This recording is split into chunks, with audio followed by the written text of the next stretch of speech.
रामायण की कथा बालकांड। त्रिशंकु की स्वर्ग यात्रा।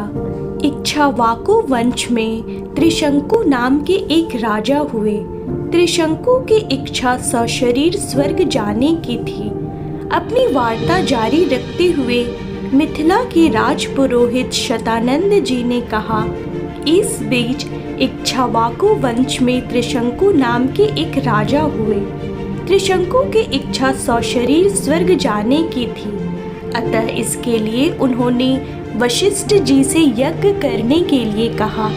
वशिष्ठ जी ने बताया कि मुझ में इतनी सामर्थ्य नहीं है कि मैं किसी व्यक्ति को शरीर सहित स्वर्ग भेज सकूं।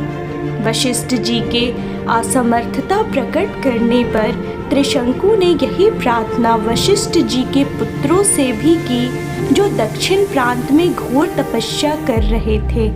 इस पर वशिष्ठ जी के पुत्रों ने कहा कि अरे मूर्ख, जिस काम को हमारे पिता नहीं कर सके तो उसे हमसे कराना चाहता है। ऐसा प्रतीत होता है कि तू हमारे पिता का अपमान करने के लिए यहाँ आया है। उनके इस प्रकार कहने से त्रिशंकु ने क्रोधित होकर वशिष्ठ जी के पुत्रों को अपशब्द कहे। वशिष्ठ जी के पुत्रों ने रुष्ट होकर त्रिशंकु को चांडाल में जाने का शाप दे दिया। शाप के कारण त्रिशंकु का सुंदर शरीर काला पड़ गया। सिर के बाल चांडालों जैसा छोटे छोटे हो गए। गले में हड्डियों की माला पड़ गई।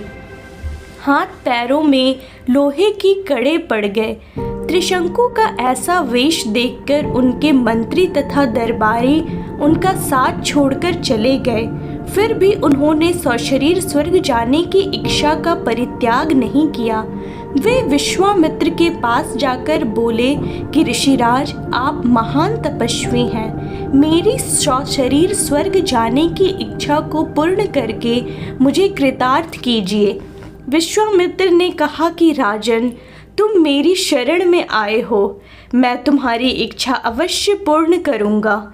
इतना कहकर विश्वामित्र ने अपने उन चारों पुत्रों को बुलाया जो दक्षिण प्रांत में अपनी पत्नी के साथ तपस्या करते हुए उन्हें प्राप्त हुए थे, और उनसे यज्ञ की सामग्री एकत्रित करने के लिए कहा।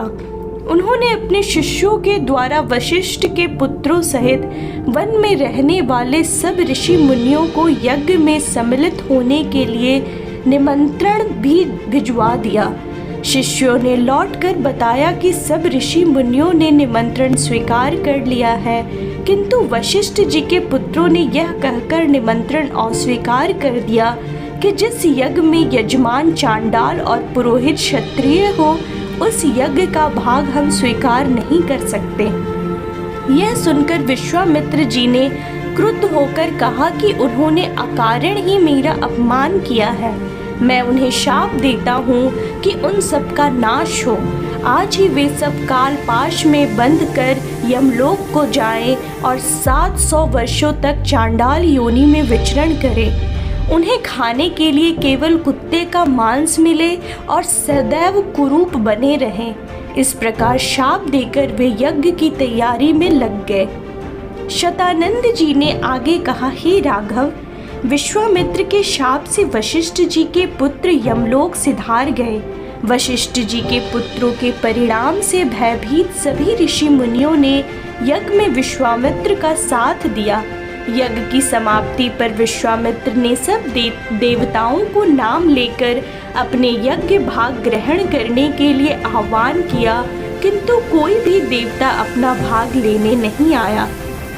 इस पर क्रुद्ध होकर विश्वामित्र ने अर्घ्य हाथ में लेकर कहा कि हे त्रिशंकु, मैं तुझे अपनी तपस्या के बल से स्वर्ग भेजता हूँ। इतना कहकर विश्वामित्र ने मंत्र पढ़ते हुए आकाश में जल छिड़का और राजा त्रिशंकु शरीर सहित आकाश में चढ़ते हुए स्वर्ग जा पहुँचे। त्रिशंकु को स्वर्ग में आया देख इंद्र ने क्रोध से कहा कि रे मूर्ख, तुझे तेरे गुरु ने शाप दिया है, इसलिए तू स्वर्ग में रहने योग्य नहीं है। इंद्र के ऐसे कहते ही त्रिशंकु सिर के बल पृथ्वी पर गिरने लगे और विश्वामित्र से अपनी रक्षा की प्रार्थना करने लगे। विश्वामित्र ने उन्हें वहीं ठहरने का आदेश दिया और वे अधर में ही सिर के बल लटक गए। त्रिशंकु की पीड़ा की कल्पना करके विश्वामित्र ने उसी स्थान पर अपनी तपस्या के बल से स्वर्ग की सृष्टि कर दी और नए तारे तथा दक्षिण दिशा में सप्तऋषि मंडल बना दिया। इसके बाद उन्होंने नए इंद्र की सृष्टि करने का विचार किया, जिससे इंद्र सहित सभी देवता भयभीत होकर विश्वामित्र से अनुनय विनय करने लगे। वे बोले कि हमने त्रिशंकु को केवल इसलिए लौटा दिया था कि वे गुरु के शाप के कारण स्वर्ग में नहीं रह सकते थे। इंद्र की बात सुनकर विश्वामित्र जी बोले कि मैंने इसे स्वर्ग भेजने का वचन दिया है, इसलिए मेरे द्वारा बनाया गया यह स्वर्ग मंडल हमेशा रहेगा और त्रिशंकु सदा इस नक्षत्र मंडल में अमर होकर राज्य करेगा। इससे संतुष्ट होकर इंद्रादि देवता अपने अपने स्थानों को वापस चले गए। जय श्री राम।